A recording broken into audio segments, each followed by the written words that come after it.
ನಮಸ್ಕಾರ ನನ್ನ ಎಲ್ಲ ಆತ್ಮ ಬಂಧುಗಳಿಗೆ. ಇವತ್ತೊಂದು ಗುರುವಾಣಿ. ಗುರುಗಳು ನಮಗೆ ಏನು ತಿಳಿಸ್ತಾರಂತ ನೋಡೋಣ.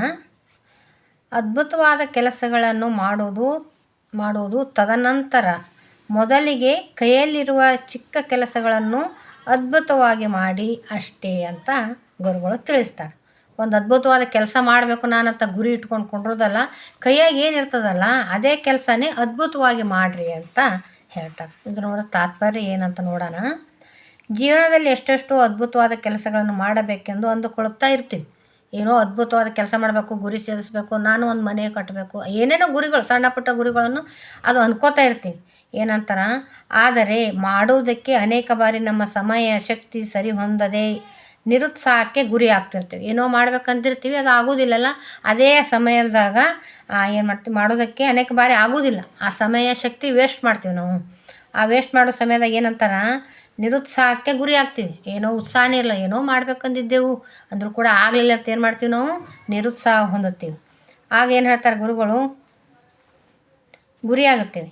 ಇನ್ನೂ ನಮ್ಮ ಜೀವನ ಇಷ್ಟೇನಾ ಅನಿಸ್ಬಿಡ್ತದೆ. ಎಷ್ಟು ಮಾಡೋಕ್ಕೆ ಹೋದ್ರೂ ಹೀಗೆ ಆಗ್ಲಿಕ್ಕತ್ತದಲ್ಲ, ಏನು ಮಾಡಬೇಕು, ಏನು ಕೈಲೇ ಆಗೋದಿಲ್ಲ ಅಂತೇಳಿ ನಮ್ಮ ಜೀವನ ಇಷ್ಟೇನು ಅಂತ ಅನ್ಕೋತಾ ಇರ್ತೇವೆ. ನಾವು ಏನನ್ನೂ ಸಾಧಿಸಲಾರೆವಾ, ನಾವೇನೂ ಸಾಧನೆ ಮಾಡೋಕ್ಕೆ ಆಗಕತ್ತಿಲ್ಲಲ್ಲ, ಅದು ಮಾಡ್ಬೇಕು ಇದು ಮಾಡ್ಬೇಕು ಅಂತೀವಿ, ಆದರೆ ಯಾವ ಕೆಲಸನೂ ಆಗಲ್ಲಲ್ಲ ಅಂತೀವಿ ಎಂದು ನೊಂದ್ಕೊಳ್ತೀವಿ. ಹಾಗೆ ಬೇಜಾರು ಕೂಡ ಆಗ್ತದೆ ನಮಗೆ. ಏನು ಹೇಳ್ತಾರೆ ಗುರುಗಳು, ಅದ್ಭುತವಾದ ಕೆಲಸಗಳನ್ನು ಮಾಡೋದಕ್ಕೆ ನಮ್ಮ ಶಕ್ತಿ ಸಾಮರ್ಥ್ಯಗಳು ಸರಿ ಹೊಂದದೇ ಇರಬಹುದು. ಅದ್ಭುತವಾದ ಕೆಲಸ ಮಾಡ್ಲಿಕ್ಕೆ ನಮ್ಮ ಶಕ್ತಿ ಸಾಮರ್ಥ್ಯ ಸಾಕಾಗ್ಬಿಡೋದು, ಏನೋ ಆಗ್ತಾ ಇರಬೇಕು, ಅದು ಘಟನೆಗಳಾಗಿ ಅದು ಹಿಂದೆ ಬೀಳ್ತಿರ್ಬೇಕು. ಆದ್ರೆ ಕೈಯಲ್ಲಿರುವ ಕೆಲಸಗಳನ್ನು ಅದ್ಭುತವಾಗಿ ಮಾಡೋದಕ್ಕೆ, ಇವಾಗೇನು ಪ್ರೆಸೆಂಟ್ಲಿ ಸಣ್ಣ ಪುಟ್ಟ ನಮ್ಮ ಕೈಯಾಗಿರ್ತಾವಲ್ಲ ಅವು ಕೆಲಸಗಳನ್ನು ಮಾಡಿ ಪ್ರೆಸೆಂಟ್ಲಿ ಆಗಿ ಅದ್ಭುತವಾಗಿ ಮಾಡೋದಕ್ಕೆ ಕೇವಲ ಶ್ರದ್ಧೆ ಇದ್ದರೆ ಸಾಕು ಅಂತ ಹೇಳ್ತಾರೆ ಗುರುಗಳು, ತಿಳಿಸ್ತಾರೆ. ಶ್ರದ್ಧೆಯಿಂದ ನಮ್ಮ ಕೈಯಾಗ ಭಾಳ ದೊಡ್ಡದು ಮಾಡೋಕ್ಕಾಗಲಿಲ್ಲ ಅಂದರೂ ಕೂಡ ಸಣ್ಣ ಸಣ್ಣ ಪುಟ್ಟಗಳು ಇರ್ತಾವಲ್ಲ ಅವನ್ನೇ ಶ್ರದ್ಧೆಯಿಂದ ಮಾಡಿರಿ ಅಂತ ಹೇಳ್ತಾರೆ.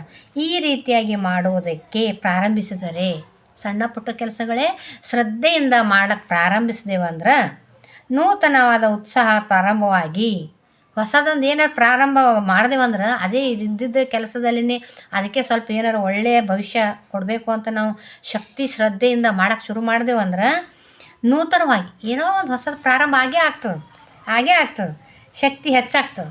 ಆವಾಗ ಭವಿಷ್ಯದಲ್ಲಿ ಎಷ್ಟೋ ಅದ್ಭುತವಾದ ಘನ ಕಾರ್ಯಗಳನ್ನು ಮಾಡಬಲ್ಲವರಾಗುತ್ತೇವೆ. ಮತ್ತು ಜೀವನದಾಗ ಅದ್ಭುತವಾದ ಭವಿಷ್ಯದೊಳಗೆ ಮತ್ತು ಮುಂದೆ ದೊಡ್ಡ ಕೆಲಸಗಳನ್ನು ಮಾಡ್ಲಿಕ್ಕೆ ನಾವು ಶಕ್ತಿವಂತರಾಗ್ತೀವಿ. ಘನ ಕಾರ್ಯಗಳನ್ನು ಕೂಡ ಮಾಡೋಕ್ಕೆ ಒಮ್ಮೆ ದೊಡ್ಡ ಕೆಲಸ ಮಾಡಬೇಕು ಅಂತೇನಿಲ್ಲ. ಸಣ್ಣ ಪುಟ್ಟ ಕೆಲಸಗಳೇ ಕೂಡ ಭಕ್ತಿ ಶ್ರದ್ಧೆಯಿಂದ ಮಾಡಿದ್ರೆ ಮುಂದೆ ದೊಡ್ಡ ಘನ ಕಾರ್ಯಗಳು ಕೂಡ ಅವು ಏನಾಗ್ತಾವ, ಘನ ಕಾರ್ಯಗಳನ್ನು ಕೂಡ ನಾವು ಮಾಡಬಲ್ಲವರು ಅಂತ ಗುರುಗಳು ತಿಳಿಸ್ತಾರೆ. ಎಷ್ಟು ಅದ್ಭುತ ಅಲ್ರಿ ಇದು. ಸಣ್ಣ ಸಂದೇಶ ಆದರೂ ಕೂಡ ಅದ್ಭುತ ಆಗ್ಯದ. ದೊಡ್ಡದೇ ಮಾಡ್ಕೋತ ಕೂತ್ಕೋತೀನಿ, ಅದೇ ಗುರಿನೇ ಸೇರ್ತೀನಿ ಅಂತ ಅನ್ನೋದಲ್ಲ. ಕೈಯಾಗಿರೋ ಯಾವ ಸಣ್ಣ ಪುಟ್ಟ ಕಾರ್ಯಗಳು ಕೂಡ ಅವನು ಮಾಡಿದ್ರೆ, ಸಾಧನೆಯಲ್ಲಿ ಶ್ರದ್ಧೆಯಲ್ಲಿದ್ದರೆ ಕೆಲಸ ಸಾಧನೆ ಆಗ್ತದೆ. ಮತ್ತು ಮುಂದೆ ಒಂದು ದಿನ ನಾವು ದೊಡ್ಡದ ಗುರಿಯನ್ನು ಸಾಧನೆ ಮಾಡ್ಬೋದು ಅಂತ ಗುರುಗಳು ತಿಳಿಸ್ತಾರೆ. ಎಷ್ಟು ಅದ್ಭುತವಾಗಿತ್ತಲ್ಲ. Thank you. ನಾವು ಕೂಡ ಈಗೇನೋ ಪ್ರೆಸೆಂಟ್ಲಿ ಏನಿರ್ತದಲ್ಲ ಅದರ ಸಾಧನೆಯಲ್ಲಿ ಇರೋಣ.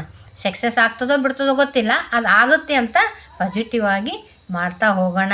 ಅದೇ ದೊಡ್ಡ ಉನ್ನತ ಕಾರ್ಯಕ್ಕೆ ಮುನ್ನಾದಿ ಆಗ್ತದಂತ ಹೇಳೋಕ್ಕೆ ಇಷ್ಟಪಡ್ತೀನಿ. ನಾನು ಕೂಡ ಥ್ಯಾಂಕ್ ಯು ಎಲ್ಲ ಆತ್ಮಬಂಧುಗಳಿಗೆ. ಹೀಗೆ ನಾವು ಜೀವಿಸೋಣ ಅಂತ ಹೇಳ್ತೀನಿ. Thank you.